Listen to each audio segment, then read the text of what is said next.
ಅಥವಾ ಜನ ಆವರಿಸಿಕೊಳ್ಳೋದ್ರ ಬಗ್ಗೆ ಯೋಚನೆ ಮಾಡಿದಾಗ ಎಲ್ಲರೂ ಒಂದು ಕಾಮನ್ ಆಗಿ ಒಂದು ಪ್ರಶ್ನೆ ಕೇಳ್ತಾರೆ. ನಾನು ಆ ಪ್ರಶ್ನೆ ನಿಮಗೆ ಕೇಳಲ್ಲ, ಬಟ್ ಆ ಒಂದು ವರ್ಷನ್ ಹೇಳ್ತೀನಿ ನಾನು. ಏನಂದರೆ, ಎಲ್ಲರೂ ಒಂದು ಜನರಲ್ ಕ್ವೆಶನ್ ಕೇಳ್ತಾರೆ, ನಿಮಗೆ ಈಗ ಮೊದಲಿನ ಥರ ಪಾನಿಪುರಿ ತಿನ್ನೋಕ್ಕಾಗಲ್ಲ ಅಲ್ವಾ, ನಿಮ್ಮ ಮೊದಲಿನ ಥರ ಅಲ್ಲಿ ಓಡಾಡೋಕ್ಕಾಗಲ್ಲ, ನಿಮ್ಮ ಮೊದಲಿನ ಥರ ಸಿನಿಮಾಗೆ ಹೋಗೋಕ್ಕಾಗಲ್ಲ, ಮೊದಲಿನ ಥರ ಶಾಪಿಂಗ್ ಮಾಡೋಕ್ಕಾಗಲ್ಲ, ನಿಮಗೆ ಲಾಲ್ ಬಾಗ್ ಹತ್ರ ಓಡಾಡೋಕ್ಕಾಗಲ್ಲ, ಈ ಥರದ್ದೆಲ್ಲ ನಾರ್ಮಲ್ ಕ್ವೆಶನ್ ಕೇಳ್ತಾರೆ.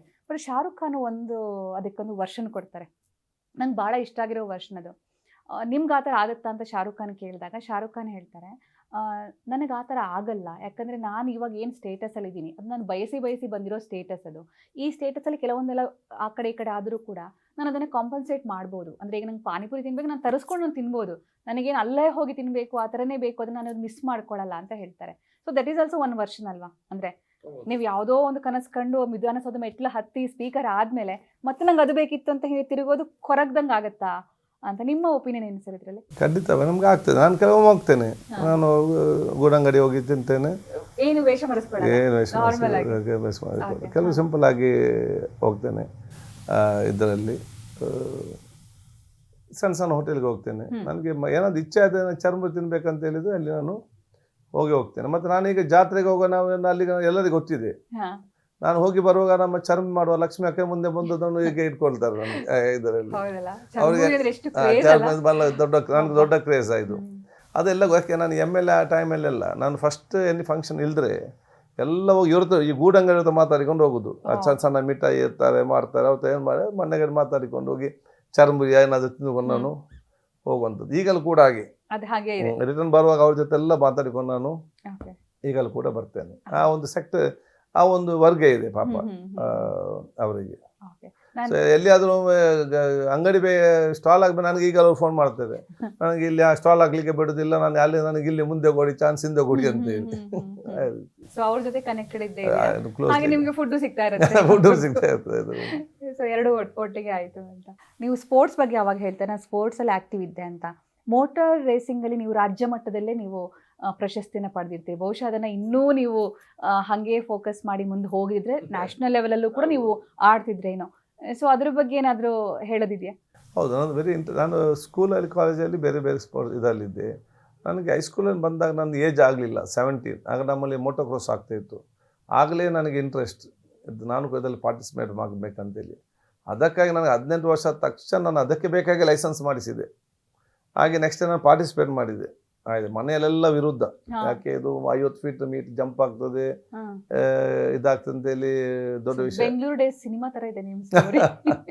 ಅದರಲ್ಲಿ ಹೇಗೆ ಅವ್ನು ರೇಸರ್ ಆಗಿರ್ತಾನೆ ಶಿವ ಅನ್ನೋ ಕ್ಯಾರೆಕ್ಟರ್, ನಿಮ್ಮ ಕ್ಯಾರೆಕ್ಟರ್ ಇದು ಜಂಪ್ ಎಲ್ಲ ಆಗ್ತದೆ, ದೊಡ್ಡ ಸುದ್ದಿ ಅವಾಗ ಮಂಗಳೂರಲ್ಲಿ. ಆಗ ನನ್ನ ತಂದೆ ನಾಳೆ ಎಲ್ಲ ನಾಡಿದ್ದು ನಂದು ರ್ಯಾಲಿ ಇಲ್ಲಿ ಮನೆಯಲ್ಲಿ ನೋಡುವಾಗ ಸ್ಟಾರ್ಟ್ ನನಗೆ ರಿಸ್ಕ್, ಯಾಕೆ ಅದು ಇದಂತೇಳಿ.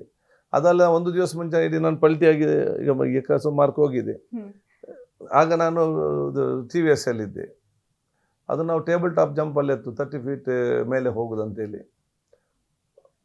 ಅದ್ರಲ್ಲಿ ನಾನು ಫಸ್ಟ್ ಪಾರ್ಟಿಸಿಪೇಟ್ ಮಾಡಿ ಆಗ ನೋಡುವಾಗ ಬೇರೆ ಬೇರೆ ಅಂದರೆ ಆಗ ನೋಡಿ ಇದಕ್ಕೆಲ್ಲ ಒಂದು ಟೀಮ್ ಇರ್ತದೆ, TVS ಕಂಪನಿ ಅವ್ರದ್ದು, ಅವ್ರಿಗೆ ಅವರ ಸ್ಪಾನ್ಸರ್, ಅವ್ರದ್ದೆಲ್ಲ ಟೈರ್ ಬೇರೆ, ಆಕ್ಸಿಲೇಟರ್ ಬೇರೆ, ಇದೆಲ್ಲ ಬೇರೆ. ನಾವು ಬರೀ ಸ್ಕೂಲಿಂದ ಬಂದು ನಮ್ಗೆ ABC ಹೊಟ್ಟೆ ಹೋಗ್ಬೇಕು, ರೇಸ್ ಮಾಡಬೇಕು, ಇದರ ಬಗ್ಗೆ ನಮ್ಗೆ ಸಬ್ಜೆಕ್ಟೇ ಗೊತ್ತಿದೆ. ಅದಕ್ಕೆ ಮೆಕ್ಯಾನಿಕ್ ಟೀಮೇ ಬೇರೆ ಬರ್ತಿತ್ತು ಅವ್ರ ಜೊತೆಯಲ್ಲಿ, ಮೆಕ್ಯಾನಿಕ್ ಟೀಮ್ ಬೇರೆ, ಇವನು ಬಿಡುವನ ಇದು ಬೇರೆ ಅಂತೇಳಿ. ನಮ್ಮದು ಕಾಮನ್ ಆಗಿತ್ತು ಯಾವುದು ಇದಿರದೆ ಇದಕ್ಕೆ. ಅದ್ರಲ್ಲಿ ನಾನು ಫಸ್ಟ್ ಇದರಲ್ಲಿ ನಾನು 3rd ಪ್ಲೇಸ್ ಬಂದೆ ನ್ಯಾಷನಲ್ ಇದರಲ್ಲಿ ಮೋಟೋಕ್ರಾಸಲ್ಲಿ, ನ್ಯಾಷನಲ್ ಮೋಟೋಕ್ರಾಸಲ್ಲಿ ಆವಾಗ. ಅದರ ನಂತರ ನಾವು ಡರ್ಟ್ ಟ್ರ್ಯಾಕಿಗೆ, ಇದಕ್ಕೆ ಬೇರೆ ಬೇರೆ ಹಿಲ್ ಕ್ಲೈಂಬಿಂಗ್ಗೆ ಇದರೆಲ್ಲ ಕೂಡ ಆ್ಯಕ್ಟಿವ್ ಪಾರ್ಟಿಸಿಪೇಟ್ ಮಾಡಿ ನಾನು ಚಾಂಪಿಯನ್. ಅದು ನಾನು ಮೂಡುಬಿದಿರೆ ಹಾಸ್ಟೆಲ್ ಇದ್ದಾಗ ಫಸ್ಟ್ ಇಯರ್ ನಾನು ಹೋಗ್ಬೇಕಂತೇಳಿ ಬೈಕ್ ತಗೊಂಡು ಹೋಗಿದ್ದೆ, ರೋಡ್ ಕಿಂಗ್ ಬೈಕ್. ನಾಳೆ ಬೆಳಿಗ್ಗೆ ರ್ಯಾಲಿ, ಇವತ್ತು ರಾತ್ರಿ ತಂದೆ ಜೀಪ್ ಕಲಿಸಿ ಬೈಕನ್ನು ಹಾಕಿಕೊಂಡು ಮಂಗಳೂರು ಹೋಗಿದ್ದಾರೆ. ಹಾಸ್ಟೆಲಿಗೆ ಕಲ್ತದ್ದು ರೇಸ್ ಮಾಡಲ್ಲ ಅಂತ ಹೇಳಿ ಇಲ್ಲಿ ಬೈಕನ್ನು ತಗೊಂಡು ಹೋಗಿದ್ರು. ಬೆಳಿಗ್ಗೆ ನೋಡುವಾಗ ನನ್ನ ಬೈಕ್ ಇಲ್ಲ, ಅಂದರೆ ಅಲ್ಲಿ ಟೀಮ್ಗೆ ಕೊಟ್ಟಿದೆ, ಪ್ರಾಕ್ಟೀಸ್ಗೆಲ್ಲ ಬಂದಿದ್ದಾನೆ, ಇವನೇನು ಕಾಣ್ದಲ್ಲ. ನಾನು ಅಲ್ಲಿ ಹೋಗಿ ನೋಡ್ತಾ ಇದ್ದೆ ನಿಂತು ಬೇರೆಯವರನ್ನು.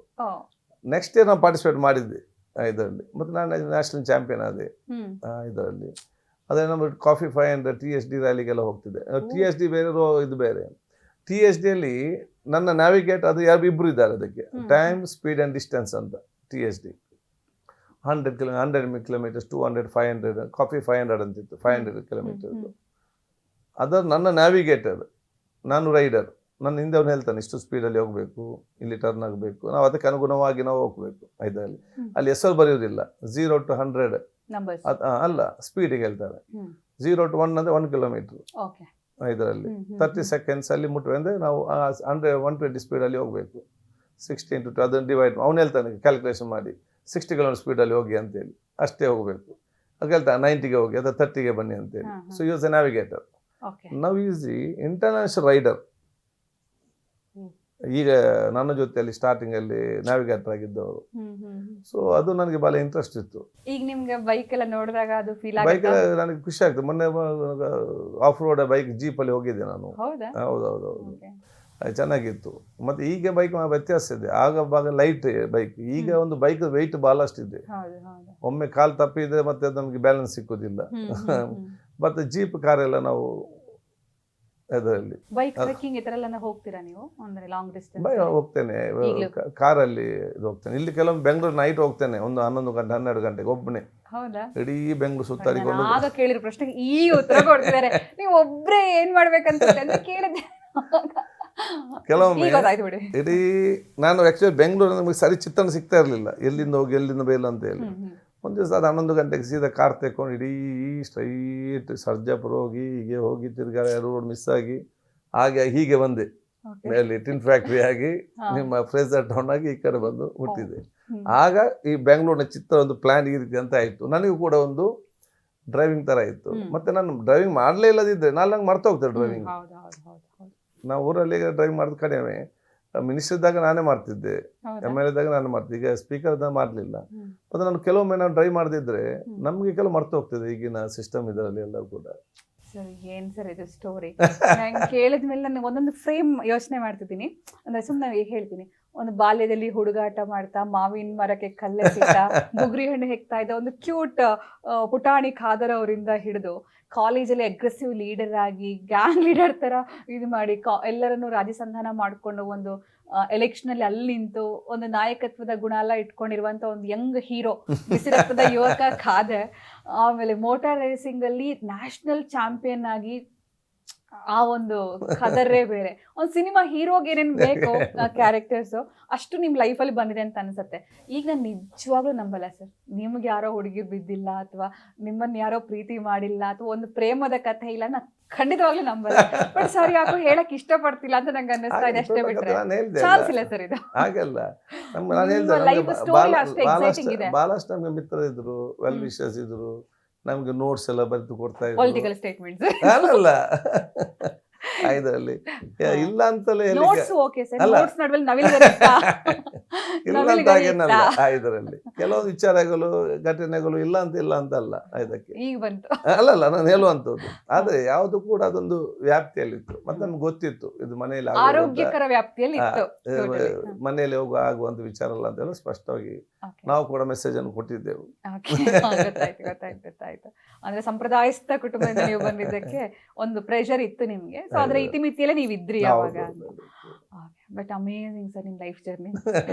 ಮಂಗಳೂರಲ್ಲಿ ಇನ್ನೊಂದು ಸರ್, ನಾನು ನಿಮ್ ಬಗ್ಗೆ ರಿಸರ್ಚ್ ಮಾಡ್ತಿದ್ದಾಗ ಹೇಳ್ತಾ ಇದ್ರು, 6 ಇಂಚಿನ ಮರ 6 ಟ್ರಾಫಿಕ್ ಇನ್ಸ್ಪೆಕ್ಟರ್ ಒಲ್ಪ ಟ್ರಾಫಿಕ್ ಉಂಟು ಅಲ್ಪ ಜತ್ತದ ಟ್ರಾಫಿಕ್ ಫುಲ್ ಕ್ಲಿಯರ್ ಮಾಡ್ತಾರೆ ಆತ ಜವಾಬ್ದಾರಿ ತೆತ್ತನೂರು ಅಂತ. ಅಂದ್ರೆ ನೀವು ಟ್ರಾಫಿಕ್ ಇನ್ಸ್ಪೆಕ್ಟರ್ ಆಗಿ ಕೆಲಸ ಮಾಡಿ ಅಷ್ಟು ಜವಾಬ್ದಾರಿ ನಿಭಾಯಿಸ್ತೀರಿ ಎಲ್ಲ ಟ್ರಾಫಿಕ್ ಆದ್ರೆ. ಆತರ ಎಕ್ಸಾಂಪಲ್ಸ್ ಜನ ನೋಡಿದ್ದಾರೆ. ನಿಮ್ಗದು ಆ ತರದ ಥಾಟ್ ಯಾಕೆ ಜನಸಾಮಾನ್ಯರ ಜೊತೆ ನಾನು ಇರ್ಬೇಕು ಅಂತ ಅನ್ಸತ್ತಾ? ಆ ಕ್ಷಣದಲ್ಲಿ ಏನ್ ತಲೆಗೆ ಬರುತ್ತೆ ನಿಮ್ಗೆ? ಯಾಕೆ ನಾವು ಹೋಗುವುದು ಅರ್ಜೆಂಟ್ ಅಲ್ಲಿ ಹೋಗುದು, ಎಲ್ಲೇ ಮುಟ್ಟಬೇಕಂತೇಳಿ. ಎಲ್ಲಿ ಅದು ಬ್ಲಾಕ್ ಸಿಗ್ತದೆ. ಬ್ಲಾಕ್ ಇದ್ದಾಗ ನಾನು ಸ್ವಲ್ಪ ಹೊತ್ತು ನೋಡ್ತೇನೆ, ಇದು ಏನು ಮುಂದೆ ಹೋಗೋದು ಕಾಣೋದಿಲ್ಲ. ಮತ್ತು ನಾನೇ ಎಲ್ದು ಹೋಗಿಕೊಂಡು ಹೋದಾಗ ಏನು ಸ್ವಲ್ಪ ಅವರವರು ಅಷ್ಟಕ್ಕೆ ಇರ್ತಾರೆ ಡ್ರೈವ್ ಮಾಡಿಕೊಂಡು. ನಾನು ನೋಡಿದ್ದೇನೆ, ನಾವು ಮುಂದೆ ಹೋಗಿ ಆ ವೆಹಿಕಲ್ ಸ್ವಲ್ಪ ಮುಂದೆ ಬಂದರೆ ಆಟೋಮೆಟಿಕ್ ವೆಹಿಕಲ್ ಪಾಸ್ ಆಗಿ ಹೋಗ್ತದೆ. ಒಂದು ನನಗೆ ಅರ್ಜೆಂಟ್ ಹೋಗಬೇಕು ಬೇಗ, ಮತ್ತು ನನಗೆ ಇನ್ನೊಂದು ಸುಧಾರಿಸೋ ರೀತಿಯಲ್ಲಿ ಕೂಡ ಆಗ್ತದೆ. ಈ ಎಲ್ಲ ಬ್ಲಾಕ್ ಏನು ಒಂದು ವೆಹಿಕಲ್ ನಿಂತಿರ್ತದೆ, ಇಷ್ಟು ಗ್ಯಾಪಲ್ಲಿ ಇನ್ನೊಬ್ಬ ಇರ್ತಾನೆ, ಮತ್ತಿಷ್ಟು ಇನ್ನೊಬ್ಬ ದೋಸ್ತು ಗ್ಯಾಪಲ್ಲಿ. ಆ ಗ್ಯಾಪಲ್ಲಿ ಅವರವರೇ ಕೇಳ್ತಾರೆ. ಒಬ್ಬ ಮುಂದೆ ಹೋಗಿ ಎಲ್ಲ ಗೈಡ್ ಮಾಡಿದ್ರೆ ಹತ್ತಿರ ಬನ್ನಿ ಗ್ಯಾಪ್ ಬಿಡಬೇಡಿ ಅಂತೇಳಿ ಮಾಡಿಕೊಂಡು ಹೋದ್ರೆ ಏನು ಬ್ಲಾಕ್ ಆಗಿತ್ತು ಅಲ್ಲಿ ಒಂದು ವೆಹಿಕಲ್ ಪಾಸ್ ಆದ್ರೆ ಮತ್ತೆ ಆಟೋಮೆಟಿಕ್ ಕೂಡ ಕ್ಲಿಯರ್ ಹಾಕೊಂಡು ನಿಮ್ಮ ಬ್ಲಡ್ ಅಲ್ಲೇ ಇದೆ ಸರ್. ಕೆಂಚಿನ ಸ್ಟೋರಿ ಮಾರ್ರೆ ಸೀರಿಯಸ್ಲಿ. ನಾನು ಮೊನ್ನೆ ಕ್ಷೇತ್ರದಲ್ಲಿ ಮೊನ್ನೆ ಒಂದು 2-3 days ಬ್ಯಾಕ್ ಮಧ್ಯಾಹ್ನ ಬರುವಾಗ ಇಡೀ ಬ್ಲಾಕ್ ಕಂಪ್ಲೀಟ್. ನಾನು ಇರ್ತೆ ಸರ್ಕಲ್ ಕೆಳಗೆ ಇಲ್ದ ಹೋಗಿ ನೋಡಿದೆ.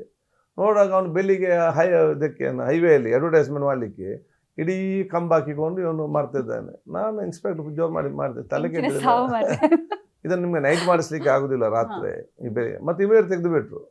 ರಾತ್ರಿ ಕೆಲಸ ಮಾಡಿದ್ದು ಈ ರೀತಿ ಸಣ್ಣ ಸಣ್ಣ ವಿಚಾರಗಳು. ಬಟ್ ನಿಮಗೆ ಸಣ್ಣ ವಿಚಾರ ಅದು. ನಾನಲ್ಲಿ ಇಲ್ದು ಹೋಗದಿದ್ರೆ ಯಾಕೆ ಬ್ಲಾಕ್ ನನ್ ಕೂಡ ಗೊತ್ತಿರೋದಿಲ್ಲ, ಅದನ್ನು ಸಾಲ್ವ್ ಮಾಡ್ಲಿಕ್ಕೆ ಕೂಡ ಆಗ್ತಿಲ್ಲ. ಇಲ್ದು ಹೋಗಿ ಮುಂದೆ ಹೋದ ಕಾರಣ ನಮ್ಗೆ ಅಲ್ಲಿ ಅದು ಪ್ರಾಬ್ಲಮ್ ಗೊತ್ತಾಯ್ತು. ನೀವು ತುಂಬಾ ಕೋಪ ಬಂದಾಗ ಬೈಯೋ ಶಬ್ದ ಯಾವ್ದು? ಅದಕ್ಕೆ ಯಾವ್ದು ನಾನು ನೆನಪಾಡುದು ಸಾವು ಜಾಸ್ತಿ ಮರಲು ಅಂತ ಮಂಡೆ ವೆಚ್ಚ ಇನ್ನು ಏನೇನೋ ಇದೆಲ್ಲ ಸರ್. ಅಂದ್ರೆ ನಾರ್ಮಲ್ ಈ ಕಡೆಯವರಿಗೆಲ್ಲ ತುಂಬಾ ನಾರ್ಮಲ್ ಶಬ್ದಗಳದು. ನಮ್ಮ ಭಾಷೆ ಅಲ್ಲಿ ನಾರ್ಮಲ್ ಇದೆ, ಇಲ್ಲಿ ಸೀರಿಯಸ್. ಹೌದೌದು ಕರೆಕ್ಟ್. ನಾವು ನಮ್ಮಲ್ಲಿ ದಾದಾ ಮಾರಾಯ ಅಂತ ಹೇಳಿದ್ರೆ ಅದೊಂದು ಫ್ರೆಂಡ್ಶಿಪ್. ಇಲ್ಲಿ ಅದು ದಾದಾ ಏನ್ ಮಾರಾಯ ಅಂತ ಹೇಳಿದ್ರೆ ಭಯಂಕರ ವಿಷಯ ಅಂತೆ. ಹೌದು ಹೌದು. ನಿಮ್ಗೆ ಅದು ಸ್ಟಾರ್ಟಿಂಗ್ ಬೆಂಗಳೂರಲ್ಲಿ ನೀವು ಎನ್ಕೌಂಟರ್ ಮಾಡಿದಾಗ ಆತರ ಫೀಲ್ ಆಗಿತ್ತಾ? ಕೆಲವರು ಭಾಷಾ ವ್ಯತ್ಯಾಸ ಗೊತ್ತಾಯ್ತು. ಯಾಕಂದ್ರೆ ನಾವು ಹೇಳ್ದಲ್ಲ ಈ ರೀತಿ ಇಲ್ಲಿ ಮಾತಾಡುವಾಗ ಬಹಳ ಗಂಭೀರವಾಗಿ ಸೀರಿಯಸ್ ಆಗಿ ತಗೊಳ್ತಾರೆ ಅದನ್ನು. ಹೌದೌದು. ಆಮೇಲೆ ಅಲ್ಲೂ ಅಷ್ಟೇ, ಆ ಕಡೆನೂ ಅಷ್ಟೇ, ಈ ಕಡೆ ಮಾತಾಡಿದಷ್ಟು ಫಾಸ್ಟ್ ಆಗಿ ಮಾತಾಡಿದ್ರೆ ಅವರು ಸೀರಿಯಸ್ ಆಗಿ ತಗೊಳ್ತಾರೆ. ನಿಮ್ಗೆ ಆತರ ಭಾಷೆ ವಾರ ಆಗಿದೆಯಾ? ಆಗಿದೆ, ಸ್ಟಾರ್ಟಿಂಗ್ ಎಲ್ಲ ಆಗಿದೆ. ಸೊ ಹಂಗೆ thank you sir. Thank you. ತುಂಬಾ ಅಂದ್ರೆ ತುಂಬಾ ಲವಲವಿಕೆಯಿಂದ ತುಂಬಾ ಏನ್ ಹೇಳ್ತಾರೆ ಸಾಫ್ಟ್ ಆಗಿ ಮಾತಾಡಿದ್ರಿ. ನಾನು ಫಸ್ಟ್ ಕೇಳ್ತೀನಿ ಸ್ಪೀಕರ್ ಸರ್, ದಯವಿಟ್ಟು ನನ್ನ ಪ್ರಶ್ನೆಗಳಲ್ಲಿ ಏನಾದ್ರು ವ್ಯತ್ಯಾಸ ಆಗಿದ್ರೆ, ಆಭಾಸ ಆಗಿದ್ರೆ ಕ್ಷಮೆ ಇರ್ಲಿ. ಖಂಡಿತ. ಏನ್ ಕ್ಷಮೆ, ನಾನು ನಿಮಗೆ ಸ್ಪೀಕರ್ ಸರ್ ತರ ಅಲ್ಲದೆ ನಾನು ಇಂಟರ್ವ್ಯೂ ಮಾಡಿದ್ದೆ. ನಾನು ನಿಮಗೆ ಥ್ಯಾಂಕ್ಸ್ ಹೇಳ್ಬೇಕು. ಬೇರೆಯವ್ರ ಕೇಳಿದೆಲ್ಲ ಪ್ರಶ್ನೆಗಳು ನೀವು ಕೇಳಿದ್ದೀರಿ. ಇಲ್ಲ ಸರ್, ಯಾಕಂದ್ರೆ ಒಂದು ಕ್ಷಮೆಯನ್ನ ಕೋರ್ತಾನೆ ನಾನು ಇದನ್ನ ಮುಗಿಸೋಕೆ ಇಷ್ಟಪಡ್ತೀನಿ. ಅಲ್ಲ, ನಿಮ್ಮ ಒಂದು ಹುದ್ದೆಗೆ, ನಿಮ್ಮ ಒಂದು ಜವಾಬ್ದಾರಿಗೆ, ನೀವು ಸಮಾಜದಲ್ಲಿ ಅಲಂಕರಿಸಿರುವ ಒಂದು ಪೊಸಿಷನ್ ಏನಿದೆ, ಸ್ಟೇಟಸ್ ಏನಿದೆ, ಅಥವಾ ಆ ಶಕ್ತಿ